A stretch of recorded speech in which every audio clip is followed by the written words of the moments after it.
Welcome students. आज हम पढ़ेंगे क्लास 9th की ज्योग्राफी का पहला चैप्टर दैट इज भारत, आकार और स्थिति।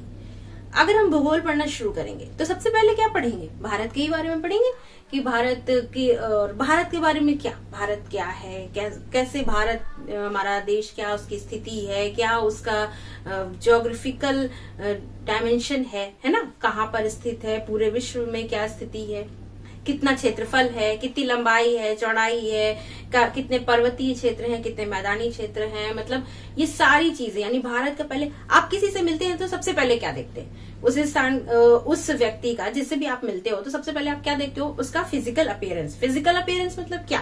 फिजिकल अपीयरेंस मतलब उसकी हाइट कितनी है, उसका कलर कैसा है, उसकी फिजिक कैसी है ना।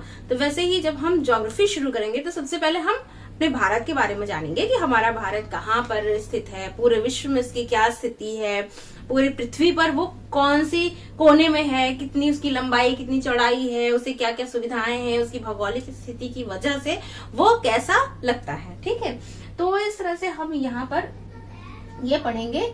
देखो, भारत बहुत पुरानी संस्कृति है ना। आप अपने वैसे भी आप छोटी क्लासेस में भी आपने पढ़ा होगा हड़प्पा सभ्यता और सिंधु घाटी की सभ्यता, ये सब बहुत पुरानी सभ्यताएं हैं। और ये कहाँ पर है? ये इसी क्षेत्र में। सिंधु घाटी सभ्यता मतलब वो पंजाब वाला रीजन जो है उसको सिंधु बोलते हैं ना, तो वो भारत में ही तो आता है। तो जो बहुत पुरानी संस्कृतियां हैं वो कहाँ डेवलप हुई है? वो भारत में ही डेवलप हुई है ना। तो भारत बहुत प्राचीनतम देश है, बहुत पहले से ही हमारे यहाँ बहुत सारी संस्कृतियां रही हैं, लोग रहते आए हैं। और ऐसा क्यों?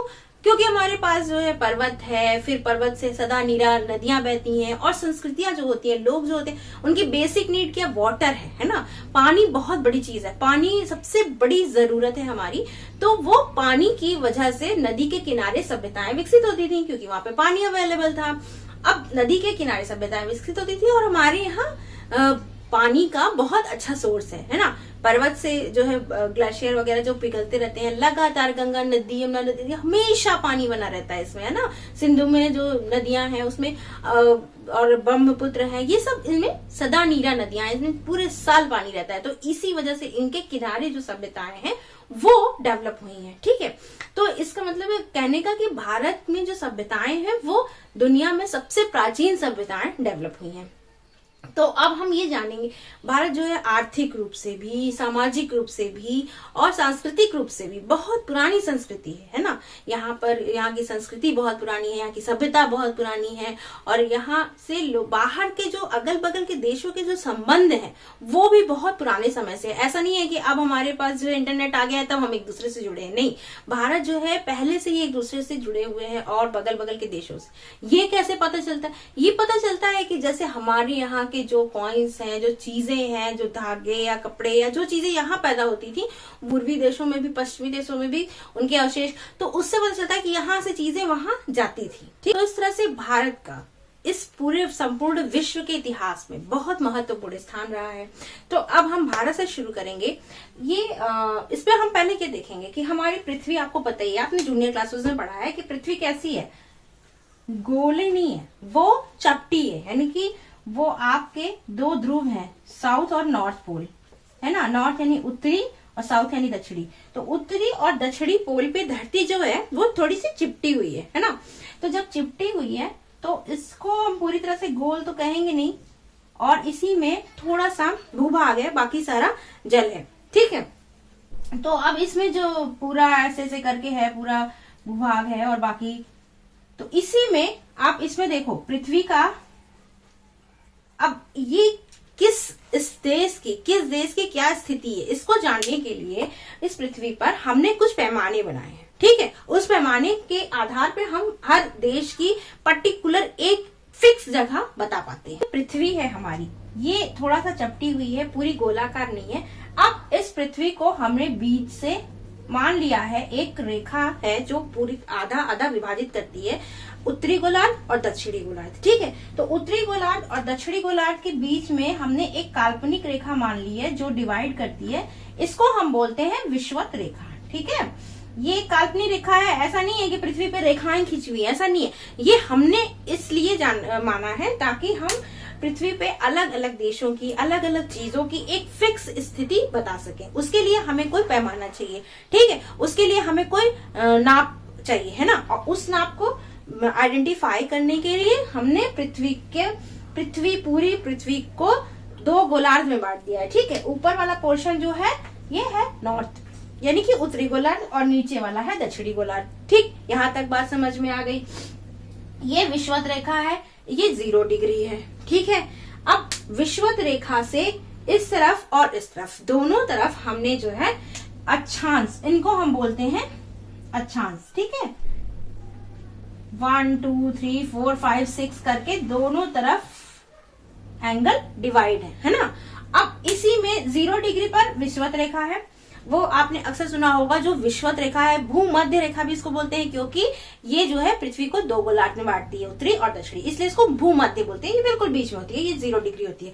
इससे ऊपर की तरफ यानी उत्तरी गोलार्ध की तरफ बढ़ने पर क्या होता है, धीरे धीरे 1 2 3 4 5 6 7 8 करते करते यहाँ फिर 0 पे आ जाता है।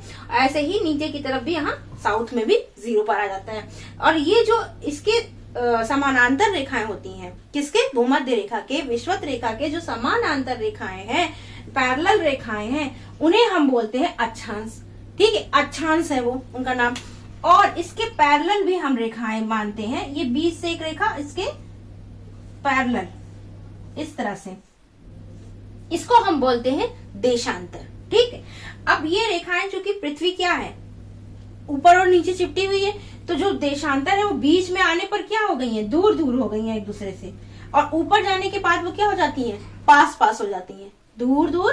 बीच में देशांतर के बीच में दूरी ज्यादा होती है और ध्रुवों पर देशांतर के बीच में दूरी कम होती है, ठीक है। लेकिन जो अक्षांश है वो पूरी पृथ्वी को ऐसे ऐसे पीसेस में अगर आप काटते जाए तो उस हिसाब से जो अक्षांश है वो पैरेलल दूरी पर ही रहता है, वो उसका एंगल सेम रहता है, उसके बीच की दूरी नहीं बदलती। यहाँ तक बात क्लियर हुई।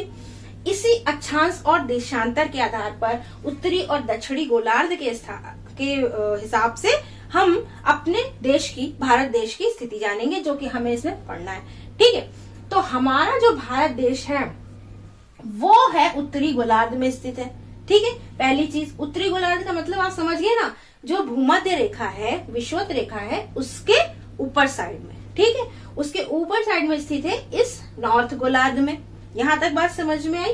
अब इस नॉर्थ गोलार्ध में भी उसकी स्थिति क्या है, वो अब आप देखो, जो वो होता है पेपर पे हम जो डायमेंशन जानते हैं, ठीक है, उसमें क्या होता है, ऊपर उत्तरी होता है, ठीक है, नीचे दक्षिणी होता है और इस तरफ पूर्वी, इस तरफ पश्चिमी, ठीक।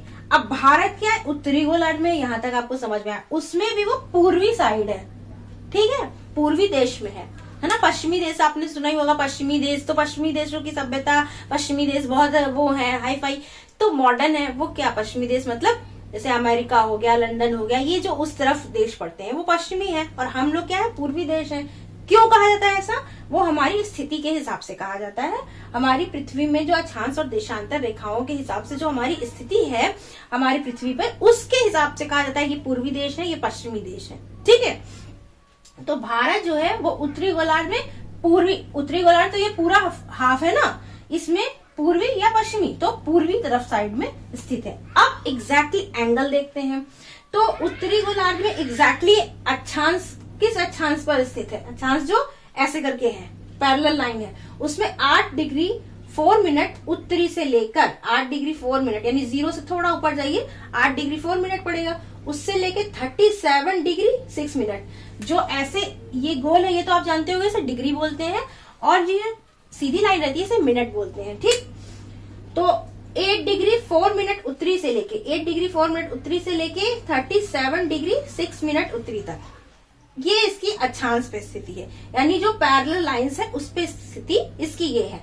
अब देशांतर यानी कि इस तरह से जो समानांतर उसकी लाइनें हैं, उसमें उसकी स्थिति क्या है, 68 डिग्री 7 मिनट पूर्वी, तो यहाँ 0 से 68 मिनट और 7 डिग्री पूर्वी से लेके 97 डिग्री 25 पूर्वी देशांतर, ठीक है। तो इस तरह से आपने ये देखा कि उत्तरी गोलार्ध में भारत की डिग्री वाइज एकदम पर्टिकुलर कौन से एंगल पे, कौन सी डिग्री पे, कितने, किस गोलार्ध में, किस अक्षांश पे, किस देशांतर पर भारत स्थित है। ये लर्न करने वाली चीज है, ये याद करने वाली है, रट्टा मारने वाली है, रट डालिए। ठीक है, किस गोलार्ध में स्थित है, किस अक्षांश में स्थित है और उसकी स्थिति क्या है। ठीक, अब इसके बाद आप देखते हो, ये तो मैंने आपको बताया, ये तो है भूमध्य रेखा या विषुवत रेखा। इसके दो नाम हैं, ये पृथ्वी को दो गोलार्ध में बांटती है, उत्तरी और दक्षिणी। यहाँ तक समझ में आया। इसके अलावा भी इसमें दो रेखाएं और होती हैं, कर्क और मकर रेखा। ठीक है, तो जो कर्क रेखा होती है 23 डिग्री ऊपर जो होती है वो कर्क रेखा होती है। इस रेखा से 23 डिग्री ऊपर निकलती है वो कर्क रेखा होती है, और इतने ही नीचे जो निकलती है वो मकर रेखा होती है।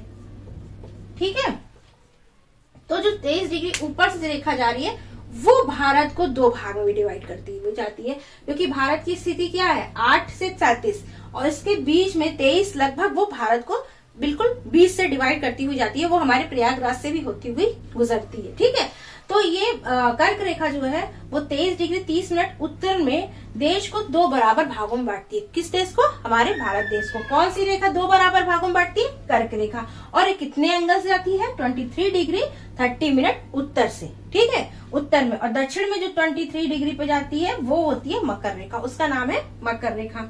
ठीक है, अब यहाँ तक आपको ये समझ में आ गया कि भारत की स्थिति क्या है। अब इसके बाद देखिए भारत का आकार हम देखेंगे। आकार कैसा है? आकार तो आपने देखा ही है, हमेशा उसमें डायग्राम्स वगैरह में देखा है कि भारत में आकार में क्या है कि उत्तरी में हिमालय है, फिर आप इधर जाते हो तो हिमालय की रेंज मिलती है, और नीचे बंगाल की खाड़ी है। ठीक है, और फिर नीचे हिंद महासागर है ना, इधर लक्षद्वीप है, और फिर ऊपर इस तरफ क्या है स्थलीय एरिया है, पाकिस्तान अफगानिस्तान, ये सबसे हमारे बॉर्डर लगते हैं, है ना। तो इस तरह से हमारा जो पूरा वो है, मतलब हमारा पूरा क्षेत्रफल है, वो सिर्फ उतना ही नहीं है। जो हमारे पास जो लक्षद्वीप और अंडमान निकोबार है उन सब को इंक्लूड कर दिया जाए तो भारत का कुल क्षेत्रफल कितना है? 32.8 लाख वर्ग किलोमीटर है भारत का क्षेत्रफल। ठीक है, कितना है? 32.8 लाख वर्ग किलोमीटर का भारत का पूरा क्षेत्रफल है, जो कि पूरे विश्व में जितना भूभाग है, जितना पृथ्वी का भाग, मतलब पृथ्वी में से जल हटा दीजिए, जितना भूभाग है उसका 2.4% है। ठीक है, इतना परसेंट भारत अकेले ऑक्यूपाई करता है। और इसकी क्या स्थिति है? भारत विश्व में कितने नंबर का देश है? अपने क्षेत्रफल के हिसाब से 7वें नंबर का। और उसके पहले सबसे बड़ा तो रशिया है, आपको पता ही है, सबसे बड़ा रशिया है। वो तो यहाँ से यानी कि एशिया से लेके यूरोप तक का पूरा कवर करता है, तो रशिया तो बहुत बड़ा है। ठीक है, उसके बाद क्या है? कनाडा है, कनाडा भी काफी बड़ा देश है। उसके बाद अमेरिका है, उसके बाद चाइना है, फिर ब्राजील है, फिर ऑस्ट्रेलिया है, फिर भारत है। यानी कि रूस, कनाडा, साउथ अमेरिका, संयुक्त राज्य अमेरिका, चीन, ब्राजील, ऑस्ट्रेलिया, इन 6 के बाद भारत 7वां ऐसा देश है जो पूरे विश्व का जितना भी क्षेत्रफल है, जितना भी भूभाग का क्षेत्रफल है, उसका 2.4% ऑक्यूपाई करता है। ये तो क्षेत्रफल के आधार पे हो गया।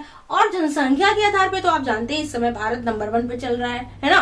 भारत की जनसंख्या ने अब चीन की जनसंख्या को भी पीछे कर दिया है और नंबर 1 पे हो गया है। तो इस तरह से ये कह सकते हो कि जो पूरी दुनिया का क्षेत्रफल के आधार पे और जनसंख्या के आधार पे तो भारत की बहुत अच्छी स्थिति है। लेकिन अब ये है कि हमारे यहाँ की जो यूथ है वो इतना अच्छा परफॉर्म नहीं कर पा रही है, या इतना अच्छा गाइडेंस नहीं मिल पा रहा है कि हम जल्दी से जल्दी, जैसे पश्चिमी देश है डेवलप्ड कंट्री, वैसा जल्दी से जल्दी हम भी डेवलप्ड कंट्री बन जाए। फिलहाल प्रयास तो जारी है। तो अब देखिए यहाँ तक तो हमने पढ़ लिया कि भारत का आकार कैसा है, उसकी स्थिति क्या है। अब इसमें देखिए स्थल सीमा रेखा, ये तो पूरा क्षेत्रफल आपको बताया। स्थल सीमा रेखा कितनी है? स्थल सीमा रेखा जो होती है वो यानी कि जो भारत है उसका जो ये पूरा ऐसे करके पूरा आप जो देख रहे हो, ये पूरा जो स्थल सीमा रेखा है वो कैसी है? स्थल सीमा रेखा और ये समुद्र तटीय वाली, और समुद्र तटीय में जो हमारे द्वीप है इनकी भी जो सीमा रेखा होगी वो भी इंक्लूडेड होगी। ठीक है, तो स्थल सीमा रेखा हमारी कितनी है? लगभग 15,200 किलोमीटर की है। और जो समुद्री तट रेखा है, ये सारी जो समुद्री तट रेखा है, अंडमान निकोबार और लक्षद्वीप, इनके जो किनारे जो हैं उनको भी हम इंक्लूड करेंगे तो वो कितनी है? 7,516.6 किलोमीटर है। ठीक है, और सिर्फ स्थल की सीमा रेखा देखी जाए तो वो 5,200 किलोमीटर के करीब है, लगभग। ठीक है। अच्छा, सबसे दक्षिणतम पॉइंट जो था वो इंदिरा पॉइंट था।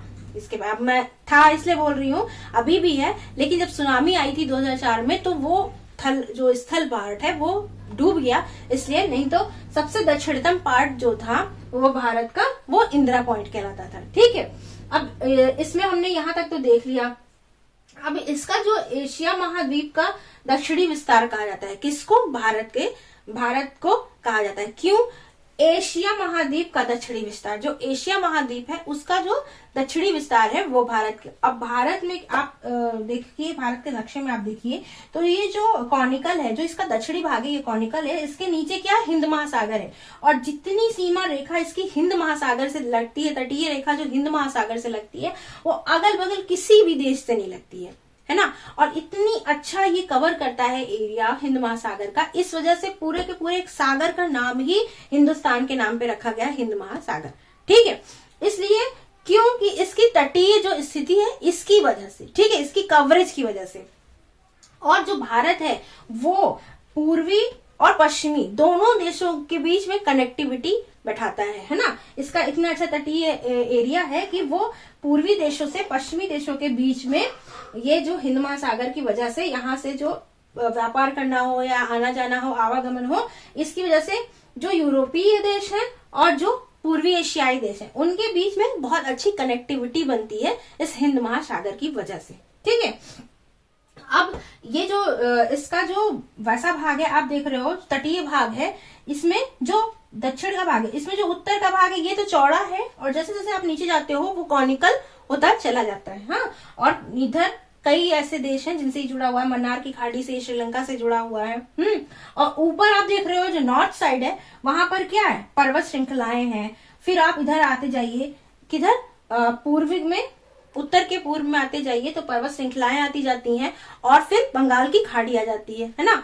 और बंगाल की खाड़ी से नीचे जब आप समुद्र की तरफ जाएंगे तो आते हैं अंडमान निकोबार द्वीप समूह आते हैं हमारे। ठीक है। उसी तरह से जब आप इस तरफ जाएंगे यानी कि दक्षिण पश्चिम में जाएंगे, दक्षिण पश्चिम में कौन से द्वीप होते हैं? लक्षद्वीप हमारे हैं। ठीक है। इस तरह से जो भारत का पूरा विस्तार है बहुत ही खूबसूरत है। इसमें पर्वतीय क्षेत्र भी आपको दिखेगा, मैदानी क्षेत्र भी दिखेगा, और राजस्थान का पूरा थार मरुस्थल भी आपको मिलेगा। उसके बाद आप आगे आएंगे तो आपको पठार भी मिलेगा। फिर इधर जो है दक्षिण में आ जाएंगे तो समुद्री तट भी मिलेंगे। ठीक है। इस तरह से भारत भारत देश पूरी हर तरह की जलवायु आपको यहाँ मिलेगी, हर तरह की भू स्थितियां आपको यहाँ मिलेगी। हम देखेंगे भारत तथा विश्व। भारतीय भूखंड एशिया महाद्वीप के पूर्व और पश्चिम के मध्य में स्थित है, और भारतीय भूभाग एशिया महाद्वीप का दक्षिणी विस्तार है। दक्षिण महासागर जो कि पश्चिम में यूरोपीय देशों और पूर्वी एशियाई देशों को मिलाता है, भारत को केंद्र स्थिति प्रदान करता है। देखिए, दक्षिण का पठार हिंद महासागर में शीर्षवत फैला हुआ है। जो ये दक्षिण का पठार है ये हिंद महासागर में कैसे फैला हुआ है? जैसे एक शीर्षवत फैला हुआ है, यही आपको बता रहा है ना। और फिर हिंद महासागर में किसी भी देश की तटीय सीमा भारत जैसी नहीं है। भारत इसी महत्वपूर्ण स्थिति के कारण एक महासागर के नाम रखा गया है जो कि हिंद महासागर है। ये सिर्फ भारत की स्थिति की वजह से ही ऐसा है। मार्गों में प्राचीन समय से विचारों और वस्तुओं का आदान प्रदान होता रहा है। भारत का पश्चिमी, मध्य और पूर्वी एशिया तथा दक्षिण एशिया से पड़ोसी देशों के साथ एक अद्भुत संपर्क रहा है। इसी प्रकार उपनिषदों के विचार, रामायण तथा पंचतंत्र की कहानियां, भारतीय अंक एवं दशमलव प्रणाली आदि संसार के विभिन्न भागों तक अन्य सामान भारत से विभिन्न देशों को ले जाए जाते थे। इसके विपरीत यूनानी स्थापत्य कला तथा पश्चिमी एशिया की वास्तुकला के प्रतीक मीनार और गुंबदों का प्रभाव भी हमारे देश के विभिन्न भागों में देखा गया है। अब देखिए, भारत के पड़ोसी देश कौन कौन से हैं? भारत का दक्षिण एशिया में एक महत्वपूर्ण स्थान है।